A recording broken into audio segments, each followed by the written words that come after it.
누가복음 12장. 수많은 사람들이 몰려들어서 서로 밥힐 지경이 되었습니다. 예수님께서 먼저 제자들에게 말씀하셨습니다. 바리새파 사람들의 누룩을 조심하여라. 그들은 위선자이다. 덮어둔 것은 드러나고 숨겨진 것은 알려질 것이다. 그러므로 어두운 데서 한 말이 밝은 데서 들릴 것이며 안방에서 속삭인 말이 지붕 위에서 선포될 것이다. 내가 너희에게 말한다. 나의 친구들아, 몸은 죽여도 그 이상 아무것도 할 수 없는 사람들을 두려워하지 마라. 너희가 누구를 두려워해야 할지 알려주겠다. 죽인 후에 지옥으로 던질 권세를 가진 분을 두려워하여라. 그렇다. 내가 너희에게 말한다. 그분을 두려워하여라. 참새 5마리가 2아사리온에 팔리지 않느냐. 그러나 그 가운데 하나도 하나님께서 잊으신 것이 없다.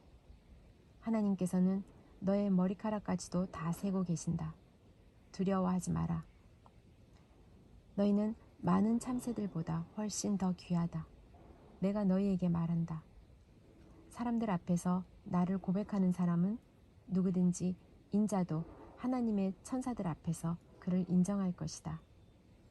사람들 앞에서 나를 부인하는 사람은 하나님의 천사들 앞에서 부인당할 것이다.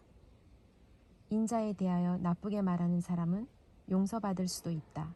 그러나 성령을 모욕하는 사람은 용서받지 못할 것이다.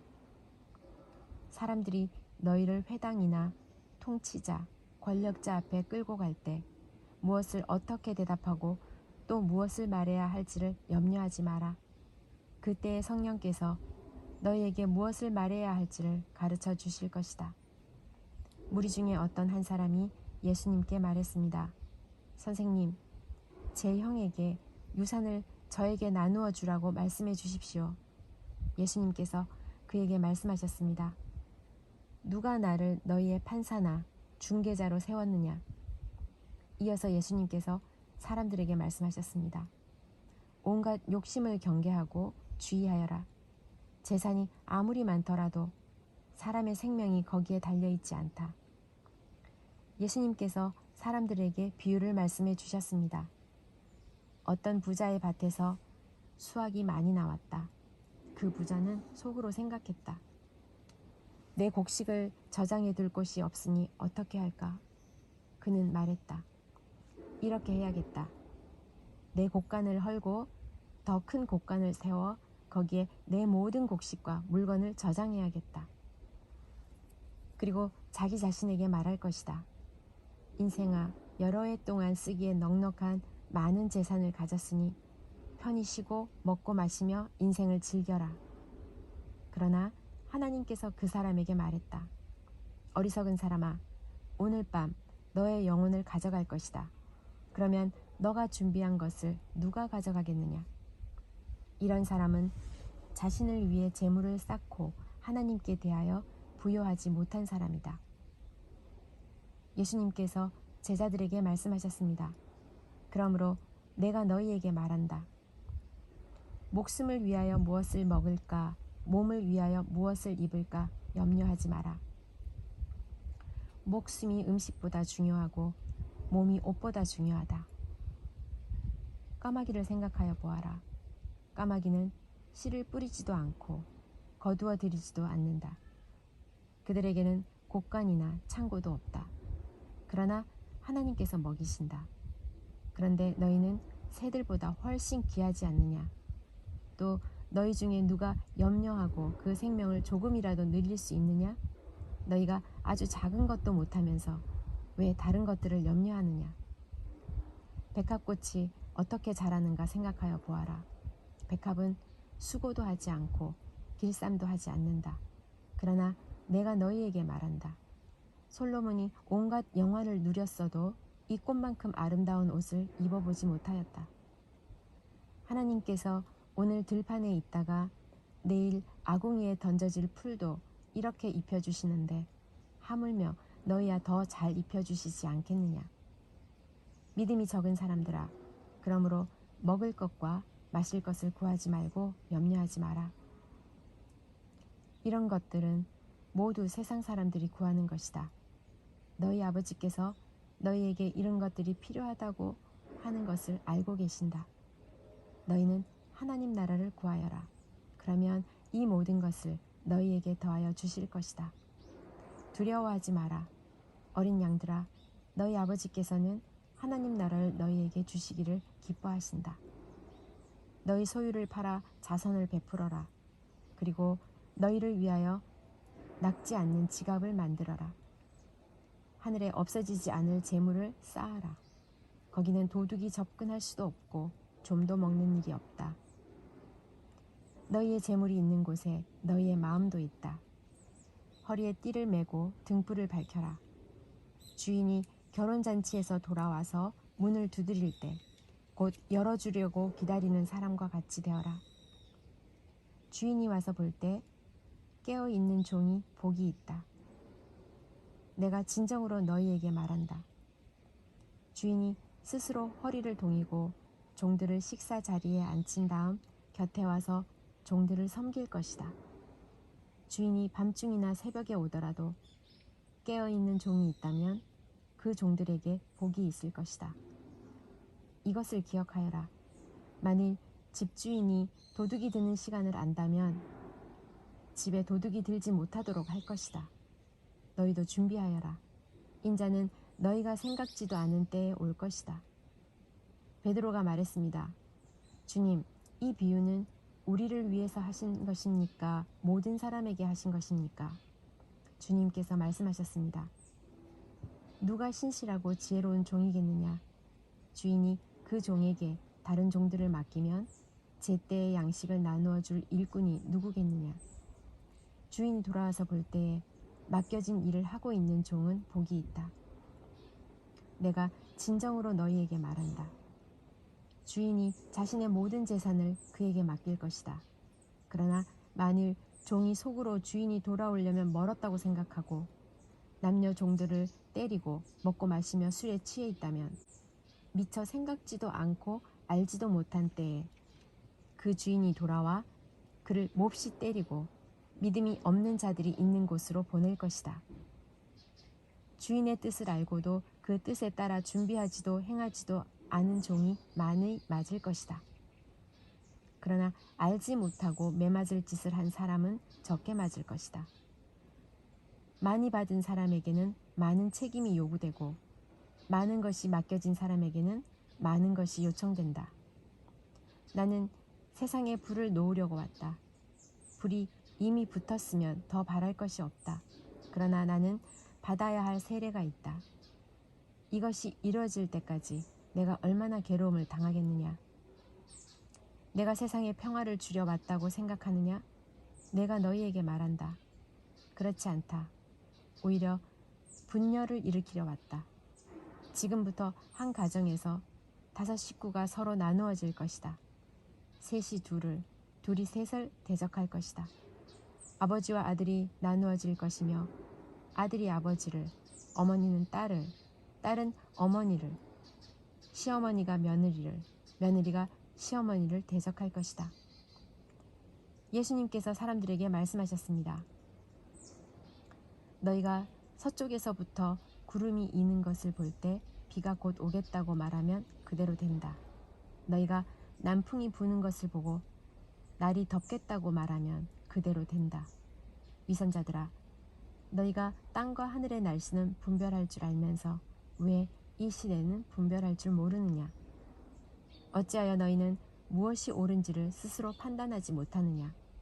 너를 고소하는 사람과 함께 법정으로 갈 때에 너는 도중에 그 사람과의 문제를 해결하여라.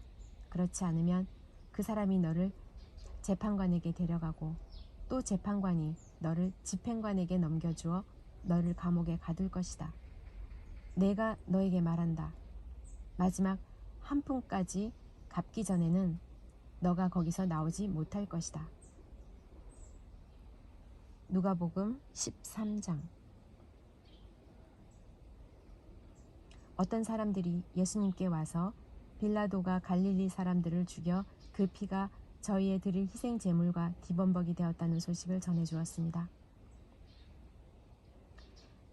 예수님께서는 그들에게 대답하셨습니다. 너희는 이 갈릴리 사람들이 이런 고난을 당했다고 해서 다른 갈릴리 사람보다 더 큰 죄인이라고 생각하느냐? 그렇지 않다. 내가 너희에게 말한다. 너희도 회개하지 않으면 이와 같이 망할 것이다. 또 실로암 탑이 무너져 죽은 18명의 사람들이 예루살렘에 사는 다른 모든 사람보다 더 악한 죄인이라고 생각하느냐? 그렇지 않다. 내가 너희에게 말한다. 너희도 회개하지 않으면 이와 같이 망할 것이다. 예수님께서 이런 비유를 말씀하셨습니다. 어떤 사람이 무화과 나무 한 그루를 자신의 포도반에 심었다. 그는 이 나무에서 열매를 얻으려고 왔으나 아무것도 찾지 못했다. 그 사람이 포도원 돌보는 종에게 말했다. 내가 3년 동안 이 무화과 나무에게서 열매를 찾았는데 아무것도 찾을 수 없었다. 이 나무를 찍어버려라. 무엇 때문에 땅만 차지하게 하느냐? 종이 주인에게 대답했다. 주인님, 올해만 그냥 놔두십시오. 제가 나무 주위에 고랑을 파고 거름을 주겠습니다. 만일 내년에 열매를 맺으면 놔두시고 열매를 맺지 못한다면 베어버리십시오. 예수님께서 안식일에 어느 한 회당에서 가르치고 계셨습니다. 거기에 18년 동안 병마에 시달린 여자가 있었습니다. 그는 허리가 굽어서 몸을 조금도 펼 수 없었습니다. 예수님께서 그 여자를 보시고 가까이 불러 말씀하셨습니다. 여자여, 너가 병에서 해방되었다. 예수님께서 그에게 손을 얹으시자 그 즉시 여인이 똑바로 일어서서 하나님을 찬양하였습니다. 예수님께서 안식일에 병을 고치셨기 때문에 회당장이 화가 나서 사람들에게 말했습니다. 일하는 날이 6일 있습니다. 이런 날에 와서 병을 치료받으시오. 안식일에는 안 됩니다. 주님께서 대답하셨습니다.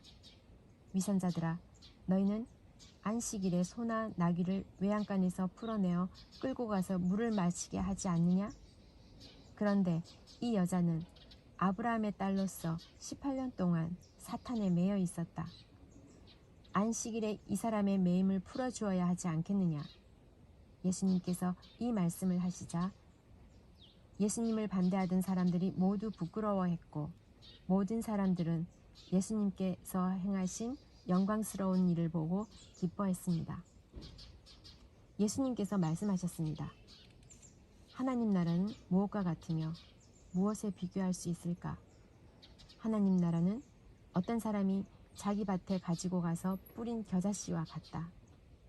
그 씨가 자라고 나무가 되어서 공중의 새들이 그 가지에 둥지를 틀었다.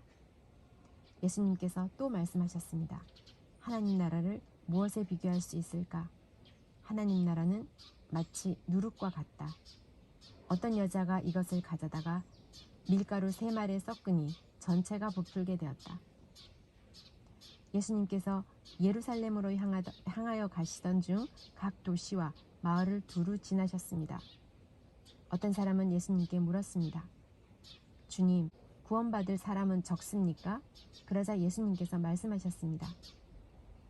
좁은 문으로 들어가려고 힘써라. 내가 너희에게 말한다. 많은 사람들이 그것으로 들어가려고 하지만 들어갈 수 없을 것이다. 일단 집주인이 일어나서 문을 닫아버리면 너희가 밖에 서서 문을 두드리며 주인님, 문을 열어주십시오 하고 말할 것이다. 그러면 그가 대답할 것이다. 나는 너희가 도대체 어디서 온 사람들인지 모른다. 그때 너희가 이렇게 말할 것이다. 저희는 주님 앞에서 먹고 마셨으며 주님께서 저희를 길거리에서 가르치셨습니다. 그러나 주인이 말할 것이다. 내가 너희에게 말한다. 나는 너희가 어디서 왔는지 모른다. 악을 행하는 자여, 썩 물러가거라. 아브라함과 이삭과 야곱과 그리고 모든 예언자들이 하나님 나라에 있는데 너희만 밖으로 쫓겨난 것을 볼 때에 너희가 슬피 울며 이를 갈 것이다. 사람들이 동서남북 사방으로부터 와서 하나님 나라의 잔치자리에 앉을 것이다. 보아라, 꼴찌가 첫째가 되고 첫째가 꼴찌가 될 사람도 있다. 그때에 어떤 바리새파 사람들이 예수님께 와서 말했습니다. 이곳을 떠나십시오. 헤롯이 선생님을 죽이려고 합니다. 예수님께서 그들에게 말씀하셨습니다. 가서 그 여우에게 말하여라. 오늘과 내일은 내가 마귀를 쫓아내고 병을 고칠 것이다. 그리고 3일째 되는 날에 내 일을 이룰 것이다. 그러나 오늘과 내일 그리고 그 다음 날에도 나는 내 길을 가야 한다. 예루살렘 밖에서 예언자가 죽을 수 없다. 예루살렘아, 예언자들을 죽이고 너에게 보낸 사람들을 돌로 친 예루살렘아, 암탉이 날개 아래에 병아리를 품듯이 내가 너의 자녀들을 모으려고 여러 번 노력하지 않았더냐. 그러나 너희는 원하지 않았다. 보아라, 너희의 집은 무너질 것이다. 내가 너희에게 말한다. 너희가 주의 이름으로 오시는 이가 복이 있다라고 말하게 되는 그날까지 너희가 나를 보지 못할 것이다.